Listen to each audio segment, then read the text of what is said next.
All right, my name is Jeffrey. I'm an alcoholic. And it's great to be here tonight. And I asked for the book Alcoholics Anonymous because one of the things I really like to do when I'm talking about my experience, strength, and hope, and talking about alcoholism and talking about what I was like, what happened, and what I'm like today, I like to refer to the book a lot because that's where I found my recovery.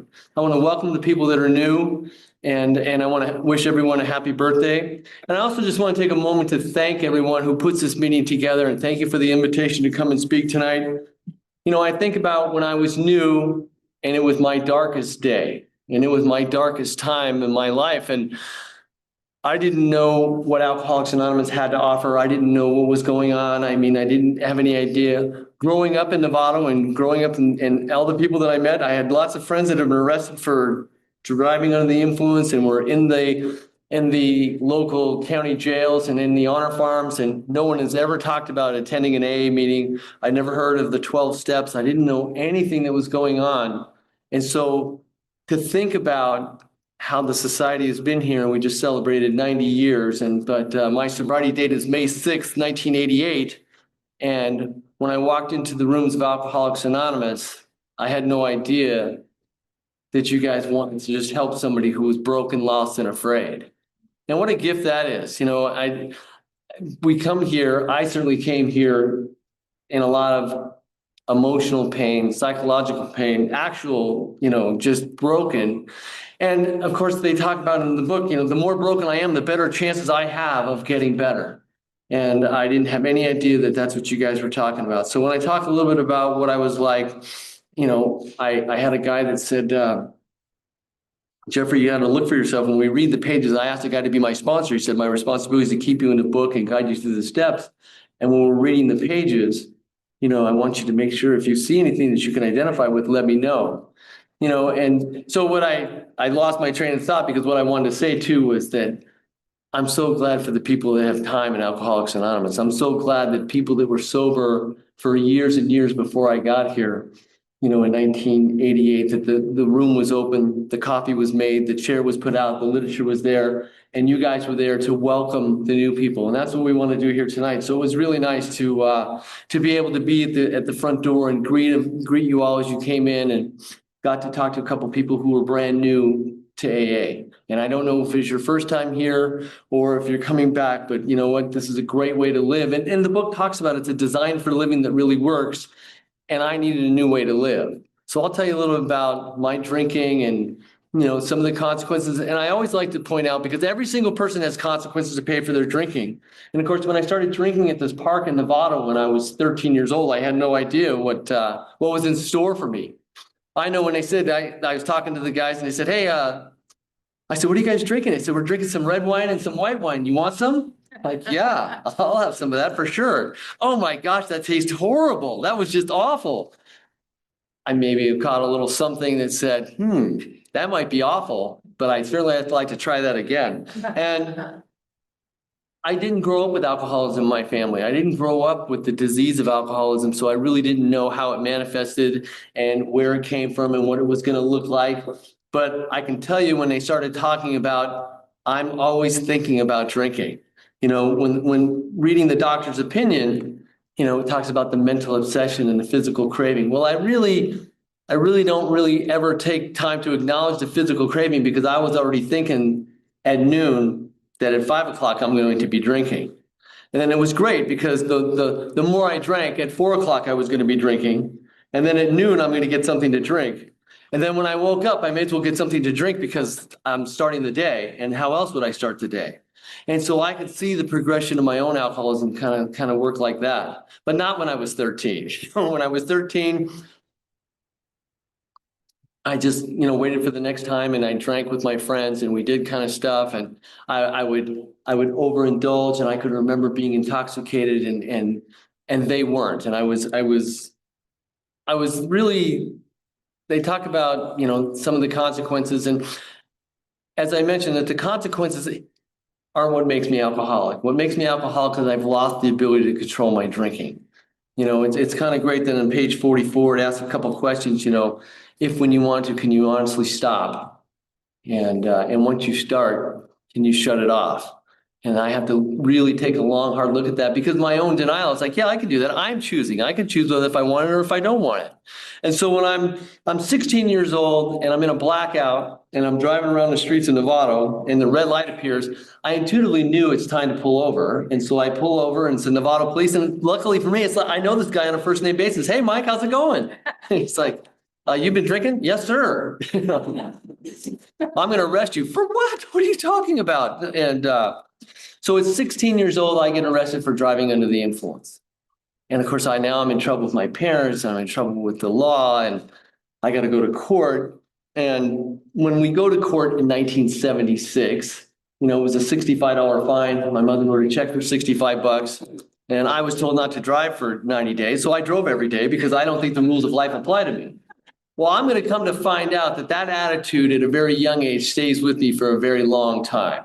Because no matter what position I put myself in, I'm always going to rationalize and justify and tell you that I'm making my own choices. And regardless if I'm being influenced by my alcohol and my alcoholism and the disease of perception, as they talk about in the book Alcoholics Anonymous. In the doctor's opinion, it says men and women drink essentially because they like the effect produced by alcohol. You had me in the Roman numerals. I like the effect of alcohol. I like drinking. I like what it does for me. I like the fact that I'm more social. It takes away the inhibitions. I can actually make some friends and talk, because what you don't know is that I'm shy and I'm afraid and I'm insecure. And you're going to know that I'm not enough and that I don't have anything. and that's how I feel about myself. And so I don't know that alcohol is feeding me some self-esteem and some self-worth. And those are the early benefits of my drinking. And so as it kind of progressed along, because I can make friends and I can party with people. And that's all we called it in the 80s. We called it partying, and it doesn't matter what I'm taking. I'm taking something to party with my friends. And that's why I could just, manage my life. And that's all I really wanted to do, was I wanted to manage my life to the best of my ability. And so, as I kind of drink and carry on and, I do poorly in school, man, you want to talk about a guy who's defiant and just anytime, if ever the answer is, would you like to try that? No. I'm not doing it. I'm not going. I was awful as a child. That's how I can tell you that, I have the best example, because when I'm about 9 months sober, it's time to make amends. And I thought, well, I need to make amends to my mom. And because I was just really tough as a child, I could see that. And I was tough as a young adult, and I was tough as it's just obnoxious and horrible. And so I go to my mom, because I was remembering when doing a 4-step that, I had to write about my family. And oh boy, was I resentful at the age of 10 when my parents sat me down and said, we're getting a divorce. Your father's moving out. And I can remember sitting there and crying and begging and just, please don't leave me. Whatever you do, I'll change. I'll fix it. I knew the reason why my parents divorced, because I was a bad kid. And so I told them, I would change and I would do better. And they said, Jeffrey, it doesn't have anything to do with you. Your father and I aren't getting along. He's moving out. And I'm thinking, man, I hate these people. I'm never going to, whoever my mother dates, I'm going to hate that guy. Whoever my father dates, I'm going to hate that woman. And I'm never going to do anything with this family again. I'm 10, right? So it's not surprising that when somebody at a park when I'm 13, hey, you want to try that? Oh, yeah. And it just changed the way I felt. So now I got to go to make amends to my mother. And I said, hey, Mom, I got to tell you, I kind of took responsibility and said, I put you in a lot of hard positions, and I said a lot of awful things, and I did a lot of terrible things. But I got to let you know, Mom, I vowed to make your life a living hell. And she said, Jeffrey, you did a terrific job. And so I kind of know that that's the kind of, I fight against all kinds of normal things, and even when it's good for me. So as it kind of gets forward and the 1980s, I get to use other substances and I get to hang out with my friends. I always talk about growing up in a neighborhood where my friends were teaching me my morals and my values. Because when I was 16, after I got that DUI, it was very rapid succession. I got 3 open containers by the police just right after that.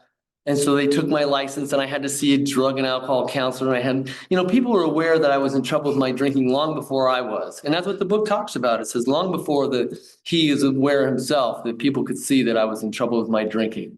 And, but my friends said, hey, you know what? They were teaching me as I talk about my morals and values and how to lie, cheat, steal, manipulate, some real cool life skills that I thought would be helpful.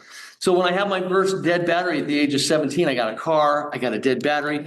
I knew exactly what to do. I went to the neighbor's house, lifted up the hood of her car. You can't do that with these cars these days. They've got locks and you can't get in it, but then you just move this latch over, you lift up the hood, undo the bolts for the battery, and I have a fresh car. It'll start and drive away, and I'm driving around, and I just threw my old battery in a ditch. And the next morning at 7 a.m., my neighbor comes out, and her car won't start.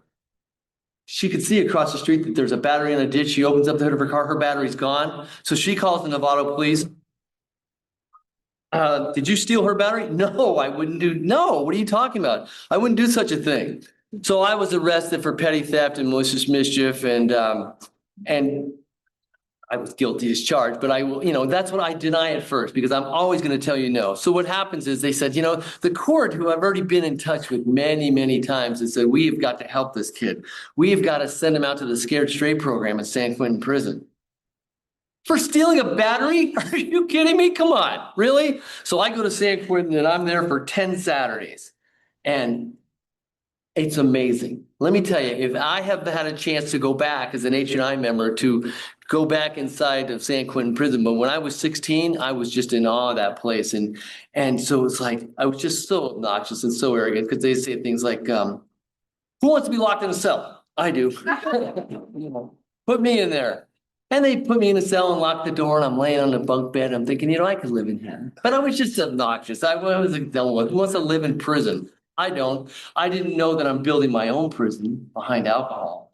I'm about to shrink my world into a really small existence, and I have no idea that's what's coming for me. So I went through that Scared Straight program, and it didn't change any of my behavior, didn't change any of my attitude, because not long after, when I'm 20 years old and my friends were stealing stuff, and they would steal stuff and I would buy it at a tremendously reduced price. And I'm thinking that is just a smart business move on my part.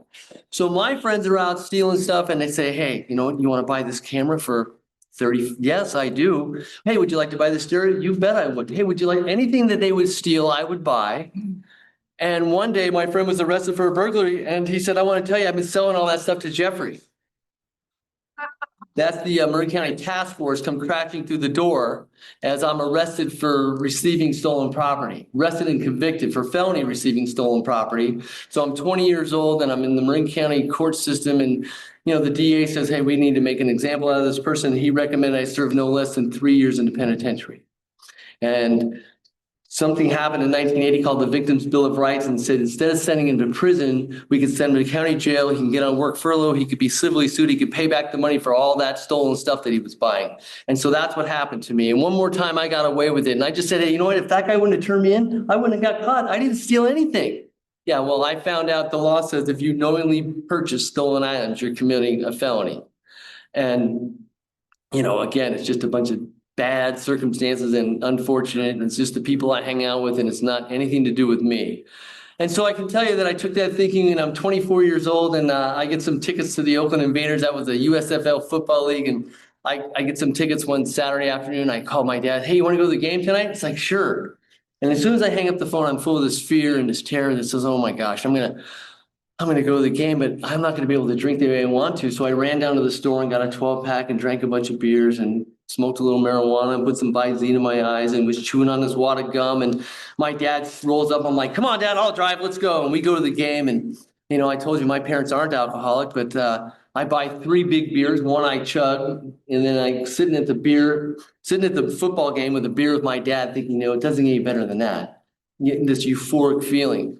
But I got that tugging feeling. I know when it's time for another drink. And I said, hey, Dad, you want a drink? No, I'm good. I'm like, hey, I'm going to check out the stadium. I'll be back. And, I'm sneaking these drinks. And so driving home, I'm pulled over and arrested for driving under the influence. And my father says, how could that be? You've had 1 beer. I'm like, I'm not going to tell him the truth that I've had a whole bunch of alcohol, and he just doesn't have any idea what I've been sneaking and doing. And I said, oh, Dad, it's just all a misunderstanding. So I get at 24 years old, I'm now, arrested for DUI again, and now I've got to go to the first offender DUI program. And I know the day and time is going to come where I'm going to need to stop drinking. And so I go to the DUI school. I was living in Petaluma at the time, and I go up to Sonoma County, and I'm taking the DUI class, and the night says, hey, tonight we're going to talk about alcoholism. I thought, man, I better hear what this guy, I don't know anything about alcoholism. I kind of lean in, and he must have had it on a list or a chart, because he said things like, if you drink alone, the chances are you got a problem with alcohol. Well, I've been drinking alone since I was 13 years old. I thought, how do people who live alone drink alone? So I went home that night and I told my roommate, hey, Don, I'm going to move out so that way I could live alone. I could drink alone. I won't have a problem with alcohol. And, to me, that was a really great solution to a tight problem. The guy said at the DUI program, if you buy your alcohol in a bunch of different stores, you're hiding how much you're drinking. Hey, well, I shop around a lot, but I'm just looking for the best half gallon of vodka I can buy. And then he said something like, if you get another DUI within 5 years, the chances are you got a problem with alcohol. 5 years? I can't get caught for the next 5 years? All right.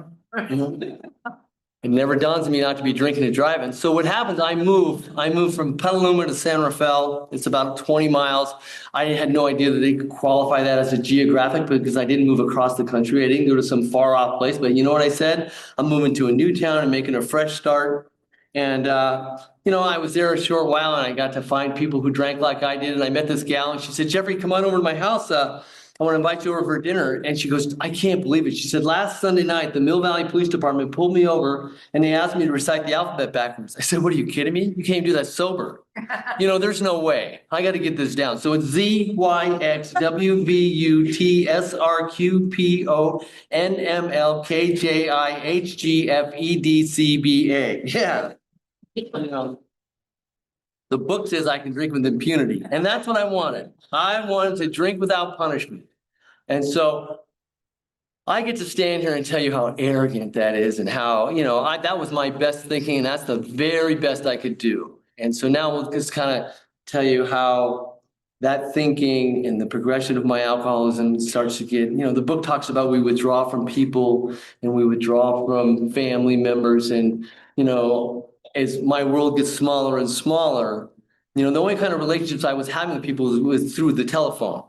But, I knew to call you before 5 or 6 o'clock and then check in with you and talk to my parents and talk to my grandparents and say hello to anybody I needed to talk to.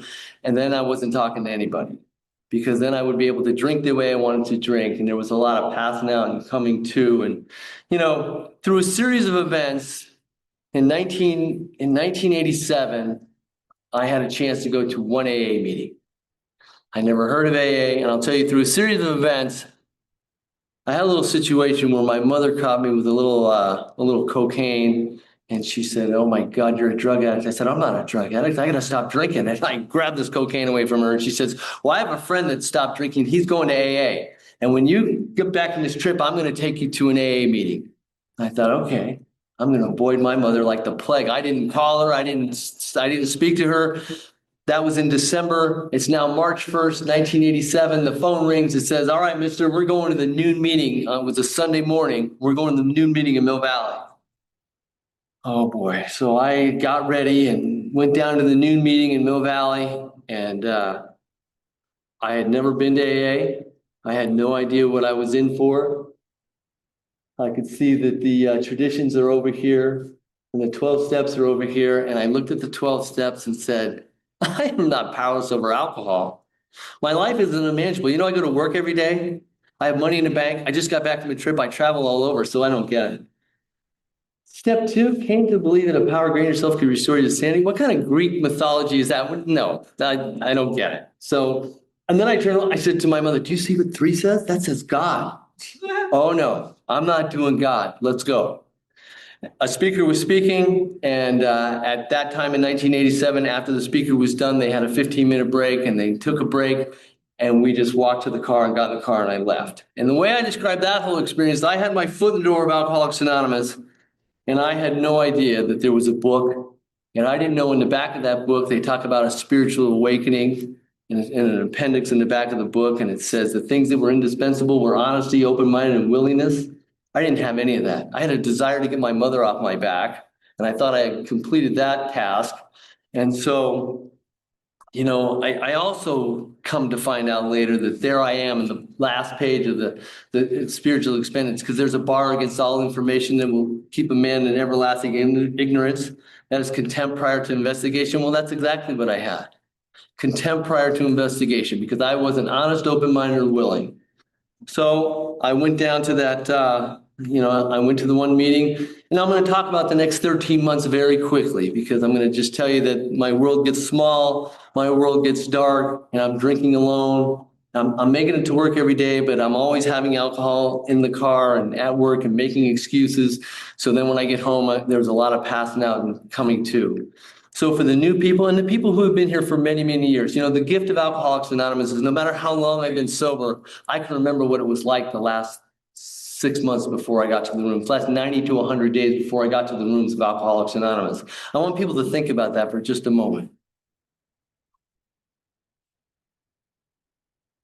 When I think of that time frame, I was living to drink and drinking to live. I couldn't see a way out. And it was, the book talks about that I couldn't differentiate the true from the false. And so what happens for me is that, it's April 10th, 1988, and it was a Sunday morning. I wanted to go to the A's game. It was opening weekend of baseball season. So I come to on Sunday morning, had a few drinks, ripped a few bong hits, took a few kamikaze, stopped by the liquor store, got a six-pack, started cruising over to the game. Got right to Golden Gate Fields at Berkeley right there where 580 joins 80, and reached out for my beer. I look up in traffic, stopped it right in the back of my car. I slammed my car. I'm thinking, oh my God, if the high patrol comes, I'm going to get another DUI. How long has it been since my last DUI? Oh, it's been 4 years and 1 month. Z, Y, X, W, V, U, T. Okay, so I'm out there doing the alphabet backwards. If the police come, I'm going to be all right. It works out that the police don't show up to the scene of that accident. I exchange my name and number with the guy, and I get in the car and drag the car to University Avenue, stop the car, walk over and get a fresh six-pack. I'm not a quitter, man. I'm going to get on BART. I go to the A's game. At the end of the A's game, I cruise over to get on BART and go to San Francisco, get on the Golden Gate Transit. I get back at my house about 10 o'clock on that Sunday night. I'm back in San Anselmo, and I'm just like, oh my gosh. Kind of like that euphoric feeling with my dad at the football game. It's like, man, I got myself in a tight jam, but I can still function. I can still keep my wits about me. I'm doing just fine. It's 10 days later. It's April 20th, 1988. And it was the last game of the Warriors season. I thought, man, I want to go to the Warrior game. And so I stopped by the store and I picked up a non-alcoholic beverage, a fifth of peppermint schnapps. Just because I've been drinking that day at work. But I'm thinking, if I'm drinking schnapps, you don't know that I'm drinking. You can't tell the peppermint flavor. And you don't, that's my own denial. That's my own thing. But that's what I liked. I like peppermint schnapps. So I've got this bottle and have a few drinks. And I'm at the game and have a couple beers, but man, I need a drink. And so as soon as the game ended, I gave it that little half jog, half trot, hustled out to the car, got to that fifth of schnapps, took a belt and thought, man, I'm going to be okay one more time. And I started driving home, and I'm driving to the Richmond-Centerville Bridge, and I pay the toll taker, and I'm driving across the bridge, and I'm speeding, I'm weaving out of traffic, and I reach down for my bottle. My car crosses over the center lane. I hit a pickup truck. The pickup truck hits the side of the bridge, flips over, and kills the driver instantly. And that was on April 20th, 1988. And I stopped my car, and this person's lying dead on the Richmond-Centerville Bridge, and I start screaming, oh my God, look what I've done because of my drinking. Oh my God, help me, what am I going to do?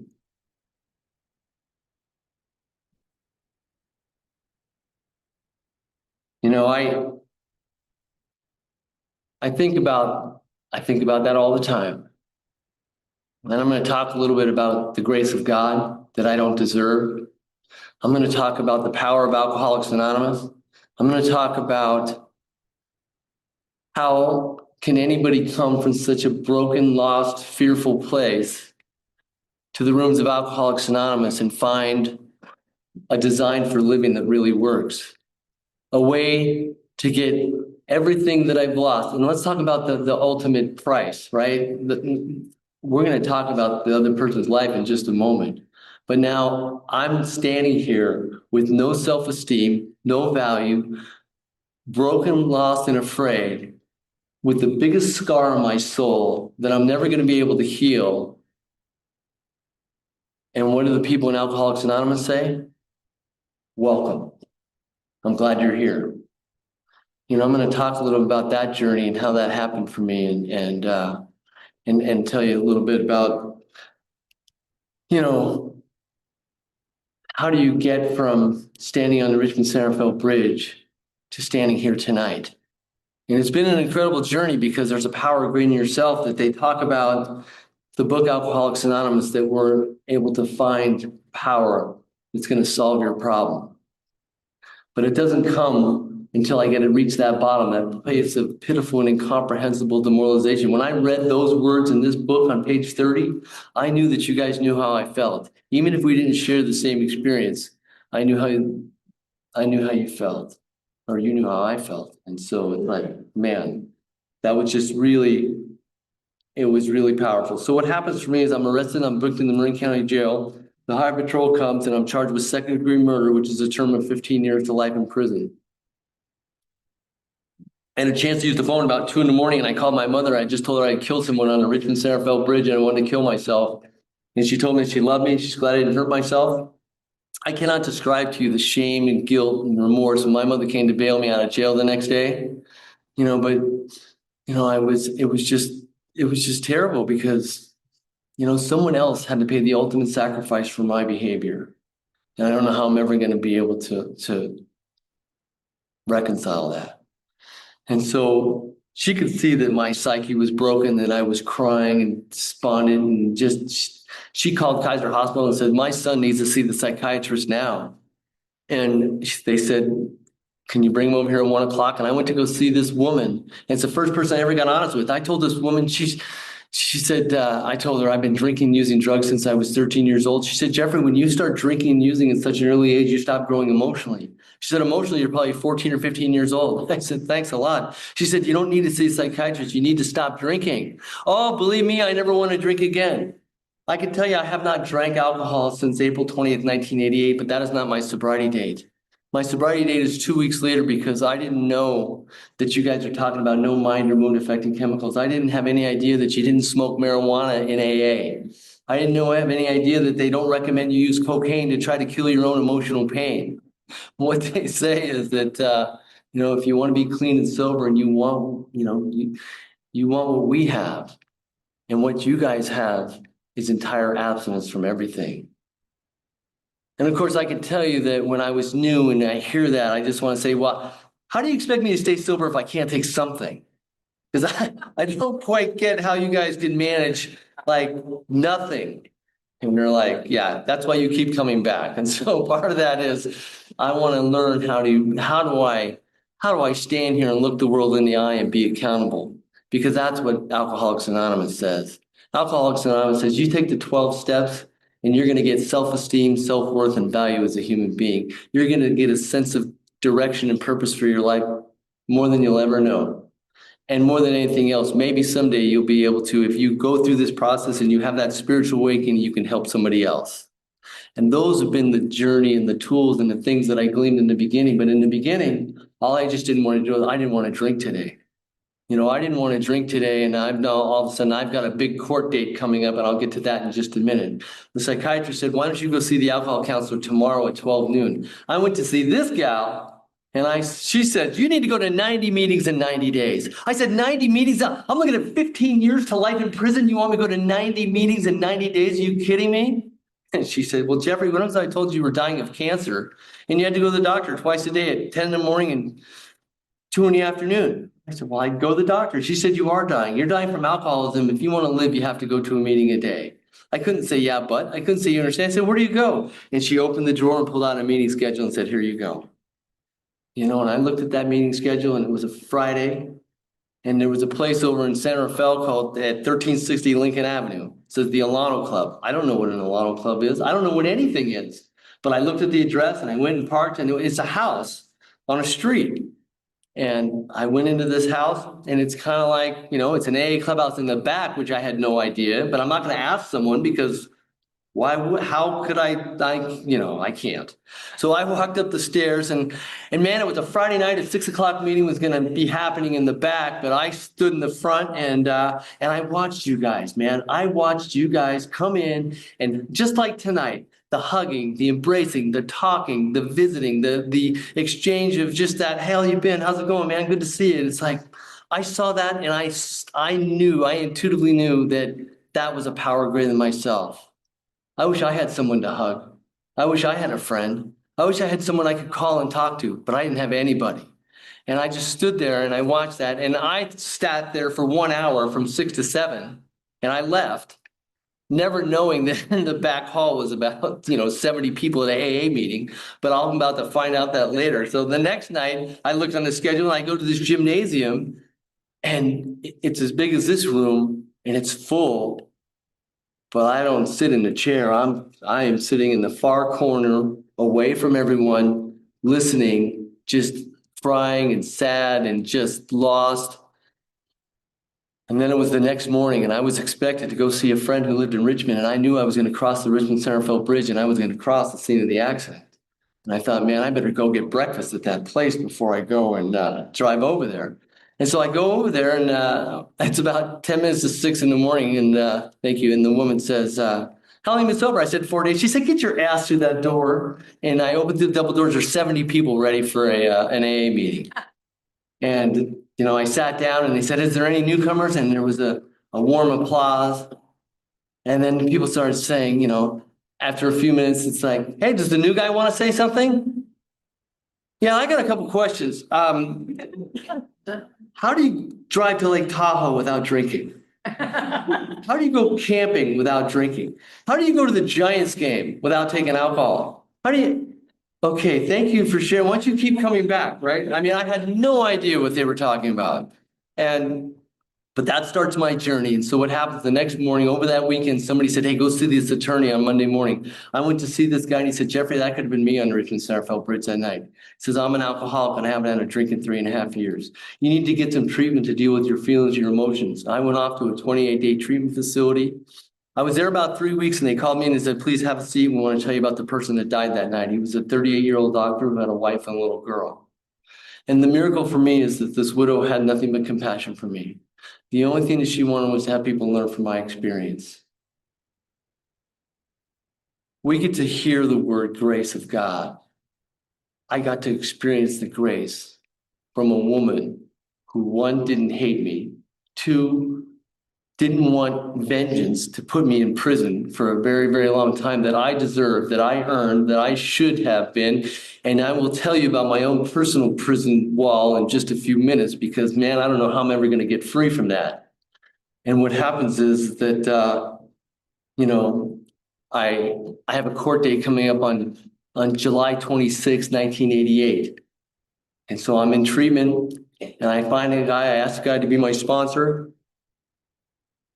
And he says, we need to start working the steps before you go to court.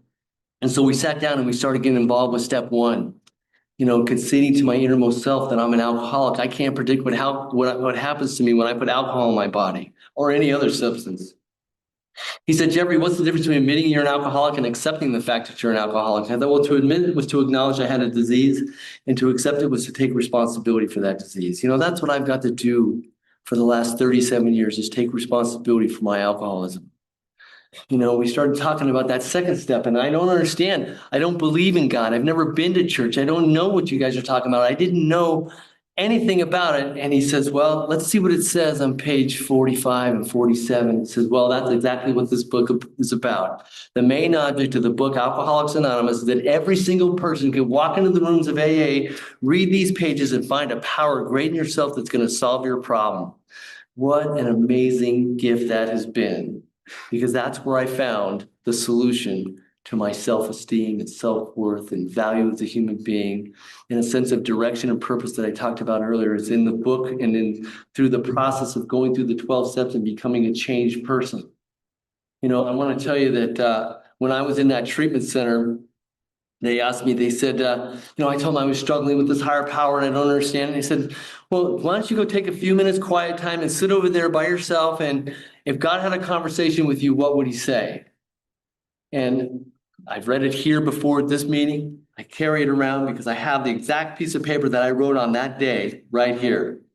And it says, Jeffrey, this is God. And I wanted to let you know that I am here for you. All you have to do is do not resist this opportunity to let me love you. If you trust me and have faith in me, you'll be protected. Not on earth, but in the spiritual afterlife. Trust me and you'll be safe and free. Don't be afraid. I love you, God. Where did that come from? And when you open the book, it says, deep down in every man, woman, and child is the fundamental idea of the power of creating yourself.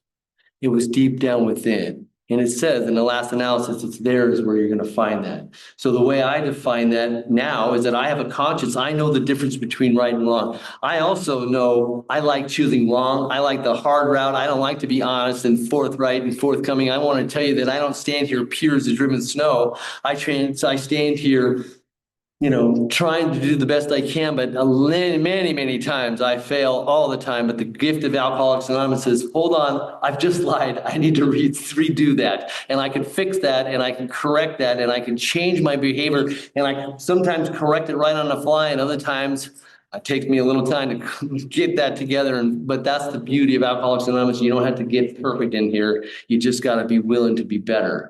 And I got to do my 4-step, and I got to do a 5th step and look somebody in the eye and tell them the truth for the very first time. We get to look at those defects of character. Yes, they get breezed over on 6 and 7 with just a couple paragraphs, but man, by the time I'm done, after I've taken the book down from the shelf, I didn't have a shelf. I just picked it off the table, opened it up.